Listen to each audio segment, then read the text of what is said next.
The music in the grand ballroom of the Pierre Hotel floated through the air like a beautiful lie. Beneath the crystal chandeliers and painted ceilings, New York's most powerful people smiled, laughed, and toasted to charity. But hidden beneath the elegance was something far darker. Somewhere outside, in the darkness beyond the glass, a sniper waited patiently. One bullet was all it would take to destroy an empire. And strangely enough, the man everyone feared would survive that night, not because of his guards, not because of his wealth, and not because of his reputation, but because of a woman most people never bothered to truly see.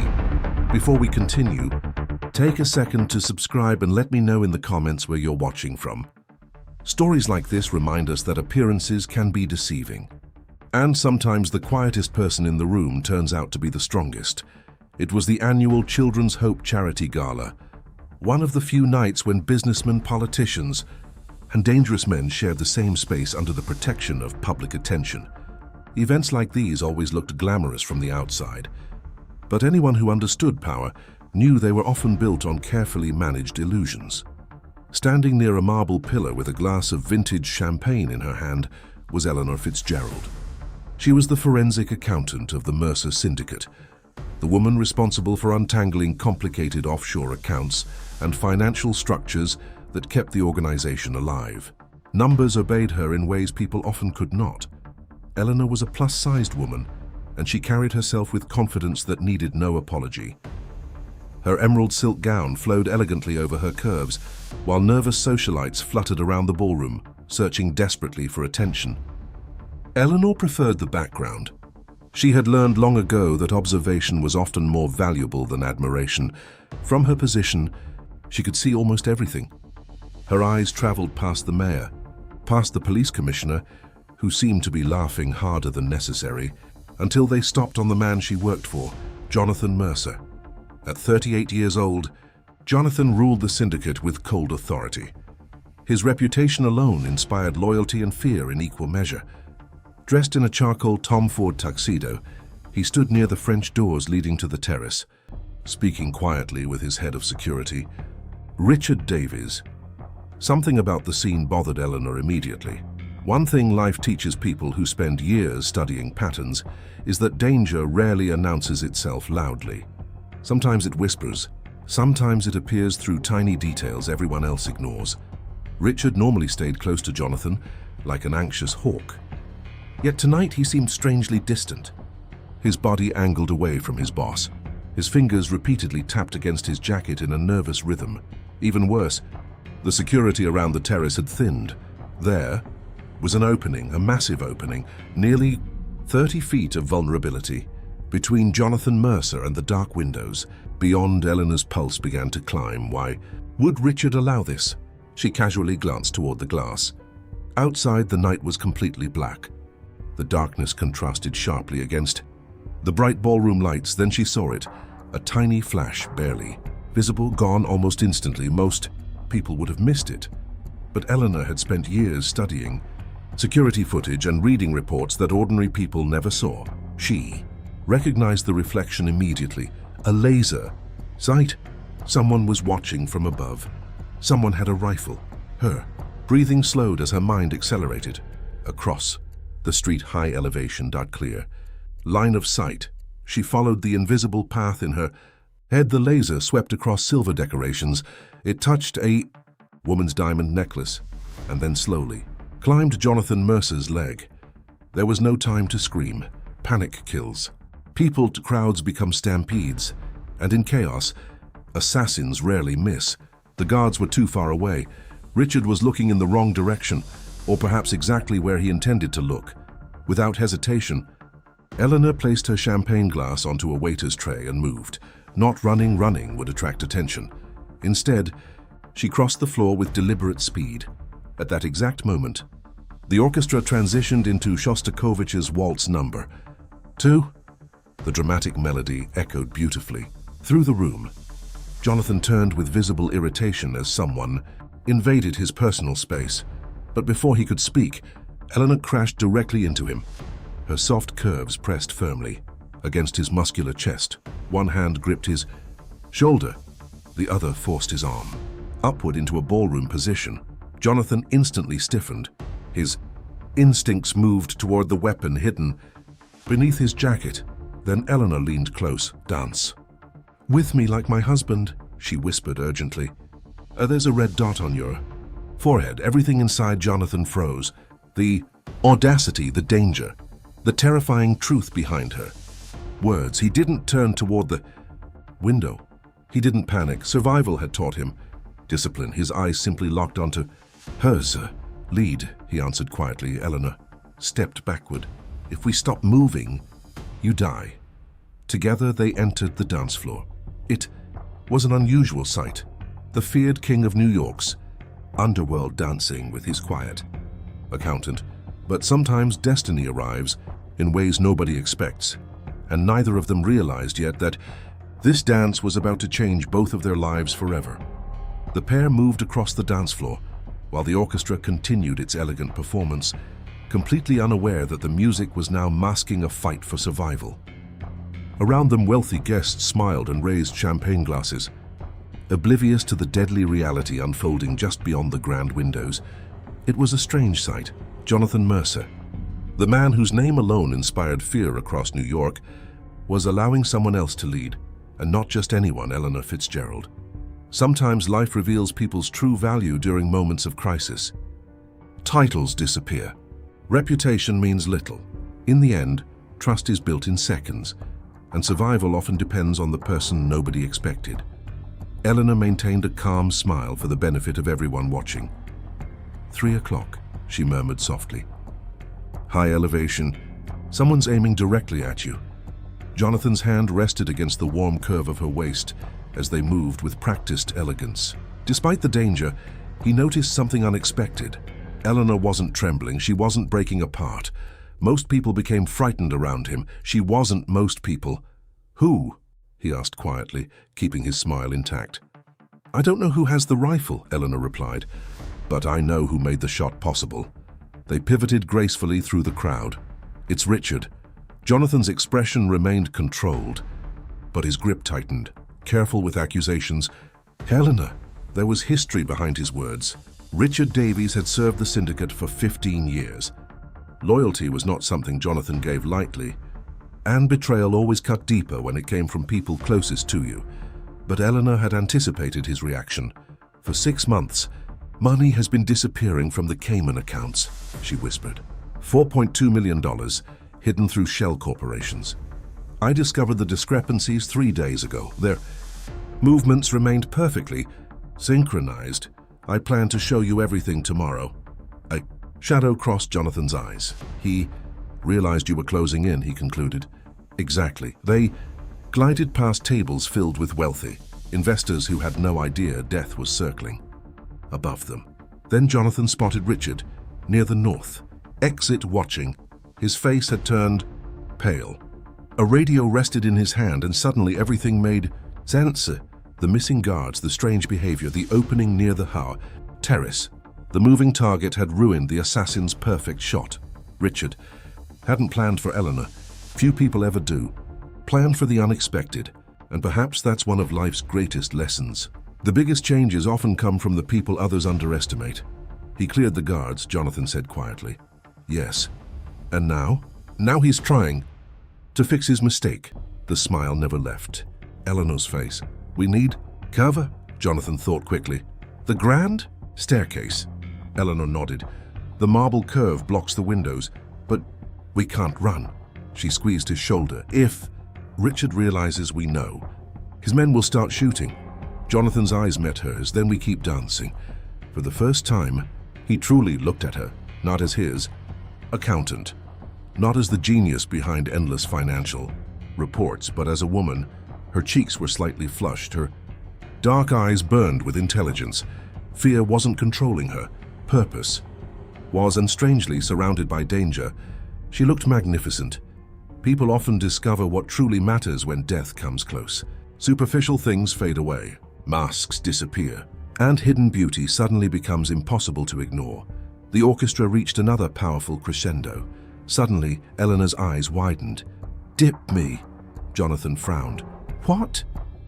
"The laser is back." There was no hesitation. He wrapped his arm around her waist and lowered her gracefully. At that exact moment, a terrible sound sliced through the air, almost invisible, almost silent. A crystal glass exploded. Nearby, several guests gasped in confusion. Nobody understood what had happened, but Jonathan did. The sniper had fired and missed. He pulled Eleanor back into his arms. His heartbeat pounded. Violently, too close, far too close. They missed. Eleanor whispered. They won't miss again. Jonathan answered. The pace changed. The sassy, elegant waltz transformed into something faster, more urgent, more desperate. He guided her aggressively. Toward the edge of the ballroom. You hold on to me. He growled. Don't let go, despite everything. A spark of humor flashed in Eleanor's eyes. I'm not planning to die in a size 20 dress surrounded by hedge fund managers. Jonathan almost laughed. Almost. Even with death chasing them. She had somehow found the strength to joke. And strangely enough, that fearless humor steadied him. 10 feet away stood the sweeping marble staircase. Safety, or at least temporary safety. But across the room, Richard Davies raised his radio, his eyes locked directly onto Jonathan. The expression on his face said everything. The quiet assassination had failed. Now he was moving to something. Louder. 3 men separated from the crowd, dark. Suits, determined steps, hands moving beneath their jackets. Jonathan saw them instantly. The war was beginning. Eleanor, he said quietly, dropping all pretense. The aristocratic image vanished. Now the ruthless boss emerged. When we reached the staircase, run. She shook her head immediately. No, you don't understand. No. Jonathan. Her nails dug into his jacket. You need me. His eyes narrowed. The security codes. I changed them yesterday. Despite the danger, Jonathan actually laughed, a harsh laugh, a disbelieving laugh. You're terrifying. Fitzgerald, she smiled. I'm an accountant. Her eyes sparkled. And I always balance the books. With one final spin, they disappeared behind the massive marble staircase. The bright ballroom vanished. Shadows surrounded them. Both of them hit the stone wall, breathing heavily. But before either could speak, a suppressed gunshot exploded. Plaster shattered inches from Eleanor's head. Richard's men had already arrived. And in that terrifying second, Jonathan Mercer realized something chilling. The dance was over, and the war had officially begun. The sound of the gunshot echoed through the narrow space behind the grand staircase, shattering the illusion of safety they had fought so desperately to reach. But Jonathan Mercer didn't hesitate. Years of surviving betrayal and violence had trained him well.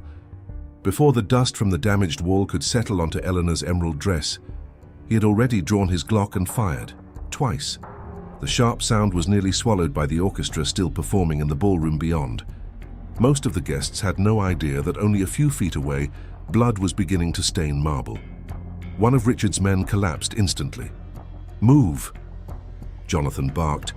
His voice carried the raw authority that had built his empire. Without wasting a second, he grabbed Eleanor's hand, their fingers locked together, and together they ran. Many people imagine courage as the absence of fear. But real courage is something entirely different. Real courage means moving forward even while fear is screaming inside you. Eleanor should have frozen. Most ordinary people would have. She spent her life behind office desks and financial reports. Blood and bullets belonged to another world, yet somehow she adapted. Her analytical mind simply shifted into survival mode. Without slowing down, she kicked off her expensive heels, leaving them abandoned on the marble floor. Barefoot now, she sprinted beside Jonathan through the service corridor. Her body moved with surprising strength. Heavy steel doors blocked their path, but Eleanor used her weight and momentum to force them open, saving precious seconds. Left, she gasped, past the linens. The kitchen is ahead. Jonathan glanced over his shoulder. How do you know this place? Even now in the middle of chaos, she answered with perfect logic. I audited the hotel's suppliers 3 years ago. Her breathing was heavy, but her mind remained focused. I know every exit, every camera, and every blind spot. Jonathan stared at her in disbelief. Life had taught him to trust killers, lawyers and politicians, yet somehow, the person saving him tonight was an accountant. Perhaps that's why people should never judge others too quickly. Strength comes in many forms, and sometimes intelligence can be more powerful than violence. They burst into the massive kitchen. The smell of expensive food filled the air. Chefs froze in shock. Pots clattered. Panic spread instantly before anyone could understand what was happening. The doors behind them burst open. "Down!" Jonathan roared. He tackled Eleanor to the floor. Bullets ripped through the kitchen. Copper pans exploded. Glass shattered. Boiling soup sprayed across the tiles. Chaos consumed everything. Jonathan fired back blindly, forcing the attackers to seek cover. Then silence returned for a few seconds. Heavy breathing, broken dishes, steam rising from damaged pipes. Jonathan looked down. Eleanor was pressed against his side. She wasn't crying. She wasn't shaking. Her dark eyes still burned with determination. "Are you hurt?" he demanded. His hands quickly checked her arms and waist. "No." She caught his wrists gently. "But we're trapped." She nodded toward the entrance. Thomas just arrived. Jonathan's face darkened. Thomas was one of Richard's most loyal soldiers. "I have 7 rounds left." Jonathan muttered. His mind was already calculating impossible options. "I can push the right side." Eleanor immediately shook her head. "No." She slowly rose into a crouch. "I told you before." Her voice remained steady. "I always balance the books." Jonathan followed her gaze. A digital keypad mounted beside the wall. Suddenly, her eyes lit up. "The emergency controls. Cover me for 4 seconds." Jonathan frowned. "Eleanor," but she was already moving. Her bare feet slid across the wet floor with incredible speed. At the same time, Jonathan stood and unleashed another burst of gunfire. Richard's men ducked for cover. Seconds. That was all she needed. Her fingers danced across the keypad. Years of typing had made her hands unbelievably fast. Beep, beep, buzz. An alarm exploded throughout the kitchen. Suddenly, massive steel doors crashed down from the ceiling. The emergency fire barriers sealed shut with a deafening boom. Richard's men were trapped. Outside, silence returned. Only the alarm remained. Steam hissed from broken pipes. Everyone stared. Even Jonathan. Eleanor leaned against the wall, breathing hard. Her elegant hairstyle had fallen apart. Strands of auburn hair framed her flushed face. And then she smiled. A slow, victorious smile. Access overridden. Jonathan lowered his weapon. For several seconds, he simply looked at her. Broken plates covered the floor. Wine and blood mixed together. And standing in the middle of the destruction was Eleanor. Fitzgerald, beautiful, brilliant, unshakable. He walked toward her slowly. Neither spoke. Words suddenly felt unnecessary. His icy blue eyes softened. For the first time in years, Jonathan Mercer wasn't looking at someone who feared him. He was looking at someone who stood beside him, his equal. He reached out and gently touched her cheek. "You aren't just an accountant, are you?" he whispered. His voice had changed, softer, darker, more personal. A shiver passed through Eleanor, but she didn't step back. "I protect your assets." "Jonathan!" Her eyes never left his, all of them. A faint smile finally appeared on his face. "Remind me to double your salary." Despite everything, Eleanor laughed. And somehow, in the middle of blood and destruction, the sound felt strangely beautiful. But neither of them had time to understand the growing tension between them. The danger wasn't over. Far from it. Following Eleanor's directions, they avoided the service elevators and entered the underground maintenance tunnels beneath the hotel. Cold air surrounded them. Ancient concrete walls stretched endlessly into darkness. Above them, police sirens echoed faintly. "The loading dock," Eleanor whispered. "We can reach the delivery." "Tunnels?" Jonathan kept his gun raised. "Richard won't." "Stop." "No." Her expression hardened. "He won't."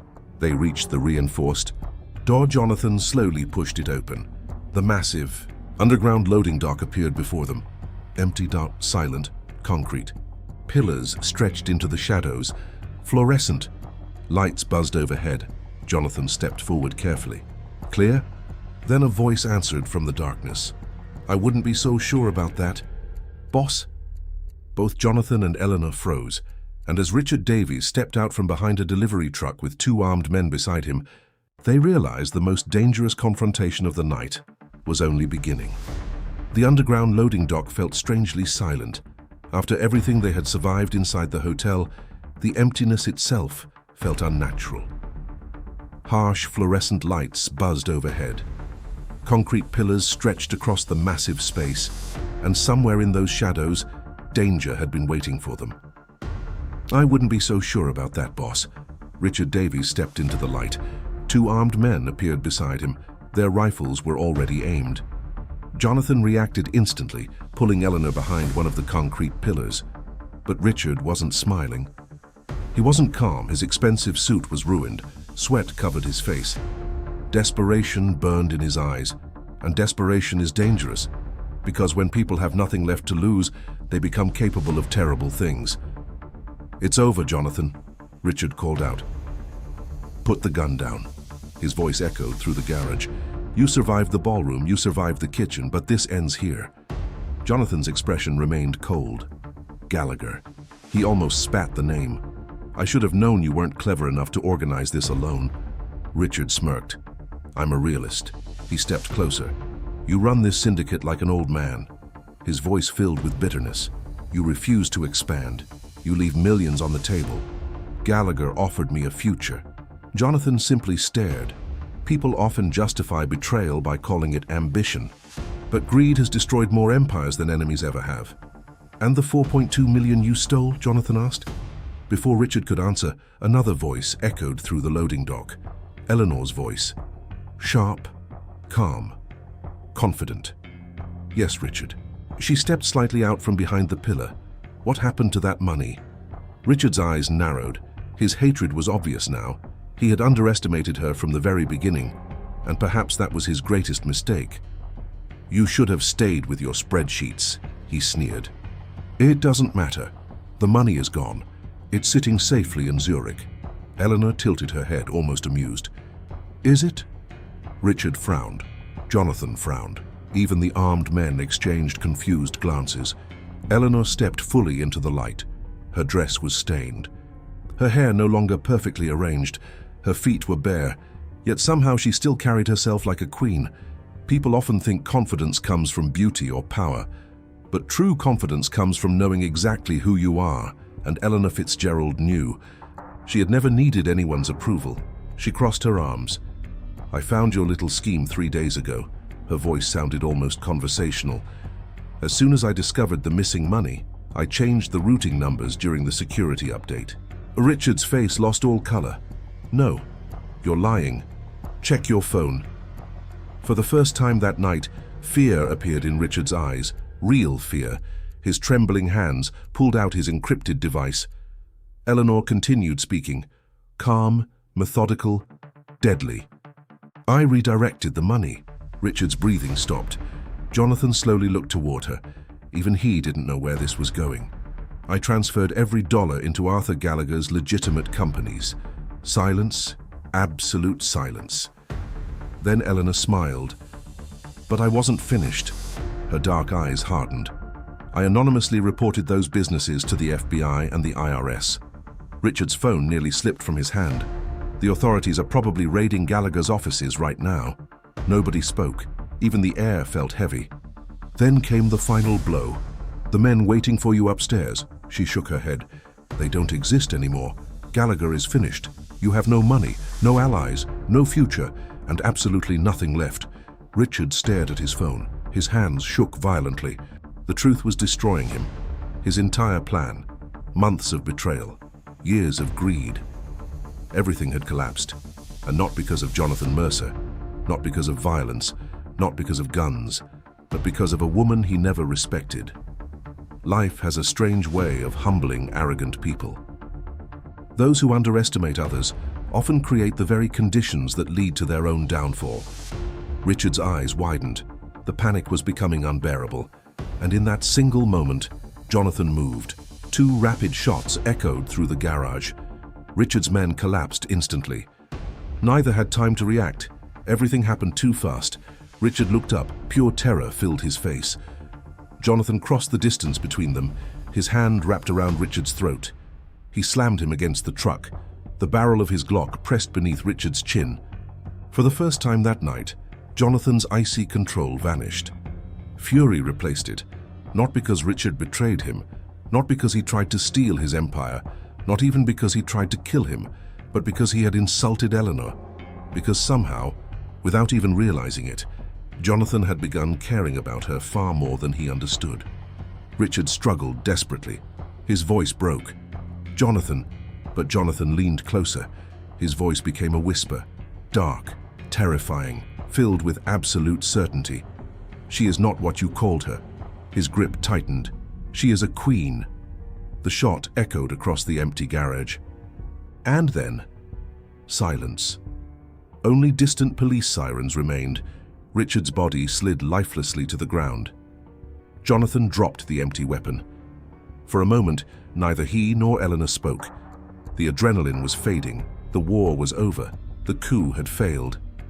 And Jonathan slowly turned toward the woman who had saved his life. She stood among broken dreams and fallen enemies. Her emerald dress was dirty. Dust covered her feet. Her hair had completely fallen loose, but Jonathan had never seen anyone more beautiful. Not because of perfection, but because she had stood beside him when everyone else had betrayed him. And sometimes love begins in strange places, not with flowers, not with promises, but with loyalty, with trust, with survival. Jonathan slowly walked toward her. The space between them seemed to disappear. Neither said a word. Neither needed to, because both of them were beginning to understand something neither had expected. Tonight had changed everything, and neither of their lives would ever be the same again. The sound of the gunshot slowly faded into the distance. For the first time since the nightmare began, silence settled over the underground loading dock. Only the faint cry of police. Sirens echoed from the streets above. Richard Davies was gone. His betrayal, his ambition, his greed.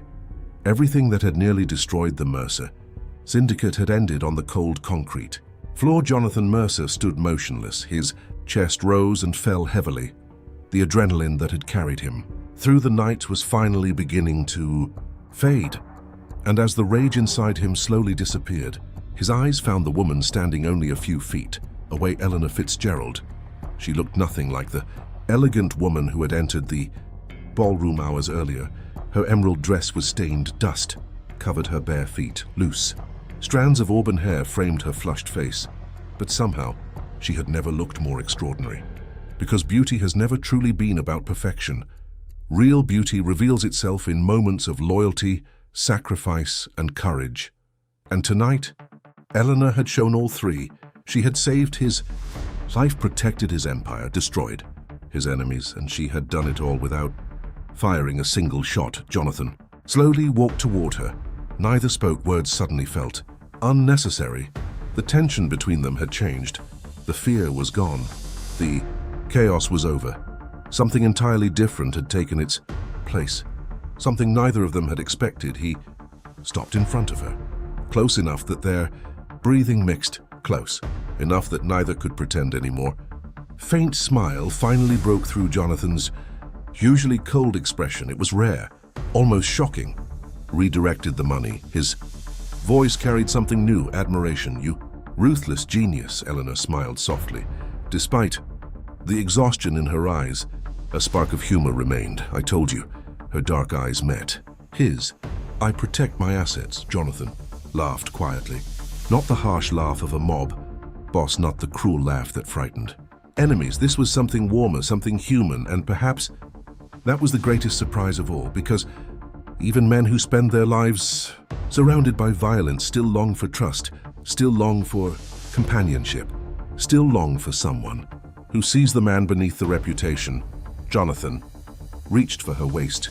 His large hands pulled her gently against him, and this time, Eleanor didn't step away. For years, she had stood in the shadows, ignored, overlooked, underestimated. People saw her intelligence. Some mocked her appearance, others dismissed her entirely, but tonight had proven something important. Person's worth can never be measured by society's standards. Strength comes in different forms. And sometimes the people the world overlooks become the very people who change everything. Eleanor's fingers rested against Jonathan's chest. Her heartbeat pounded, not from fear anymore, but from something much deeper. Jonathan lowered his forehead against hers. "You know," he whispered, "I spent years believing loyalty could be bought." His voice softened. "But tonight you taught me otherwise." Eleanor smiled. "You gave me a place when nobody else believed in me." Her voice trembled slightly, so I protected what mattered. Jonathan looked into her eyes. "No," he shook his head. "You protected me." The words hung between them, simple, honest, and sometimes honesty carries more power than grand speeches. Outside, the sound of approaching police grew louder. Their world would never return to what it had been. Too much had changed. Too much had been revealed. But strangely, neither of them feared the future, because after surviving death together, ordinary problems no longer seemed impossible. Jonathan suddenly smiled again, a real smile, rare enough to surprise even himself. "Remind me never to argue with an accountant," Eleanor laughed. A rich, beautiful sound that filled the empty garage. "You should remember that." Her eyes sparkled. "Accountants always balance the books."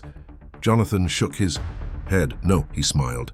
"Softly, queens balance kingdoms." Eleanor froze.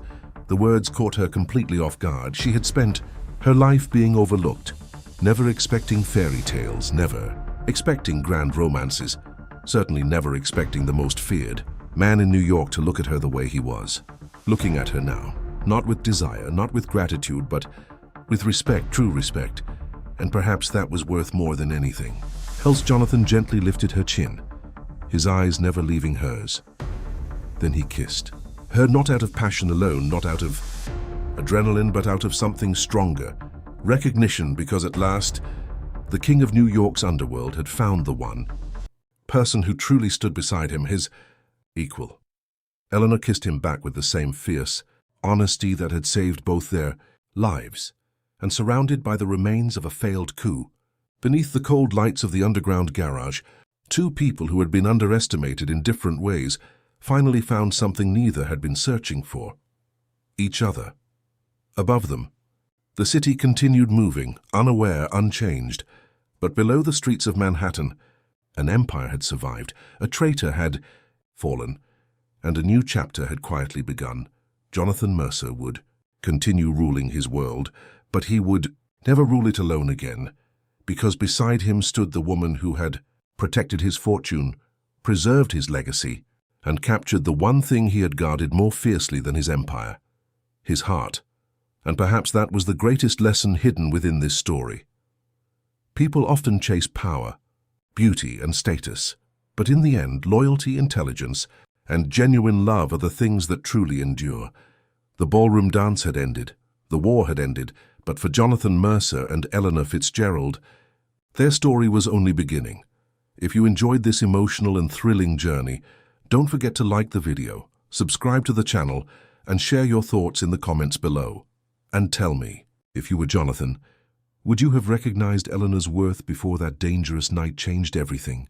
Until next time, thank you for watching.